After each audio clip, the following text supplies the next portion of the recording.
আসসালামু আলাইকুম। আজকে একটা শর্ট ভিডিও আপনাদের সাথে শেয়ার করব। আর আমি এখানে একটা এমডিএফ বোর্ড নিয়ে নিয়েছি, যেটার মধ্যে হচ্ছে আমি ক্লে দিয়ে একটা ডিজাইন করে নিয়েছি, যেটা অলরেডি ভিডিওতে আপনারা দেখতেই পাচ্ছেন। যেহেতু এটা শর্ট ভিডিও, তাই খুব বেশি ডিটেলসে আমি কিছু বলছি না। আর ডিটেলসে এরকম ভিডিও অনেকই আমার পেজে অথবা ইউটিউব চ্যানেলে আপনারা পেয়ে যাবেন।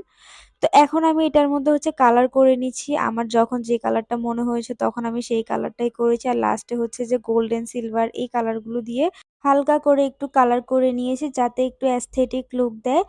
এটা আমার অনেক আগের একটা কাজ। আমি জাস্ট ক্লে দিয়ে কাজটা করে রেখে দিছিলাম। এরপরে আর কোনো কাজই করা হয় নাই। আর এখন হচ্ছে এটার কাজটা আমি কমপ্লিট করতেছি। কালার করাটা অলরেডি শেষ হয়ে গিয়েছে। এই ডিজাইনটা কিন্তু অনেক সিম্পলের মধ্যে করেছি আমি। এটার আউটলুকটা কেমন হয়েছে জানাবেন। আজকের ভিডিও এ পর্যন্তই। দেখা হবে নেক্সট কোনো ভিডিওতে। আল্লাহ হাফেজ।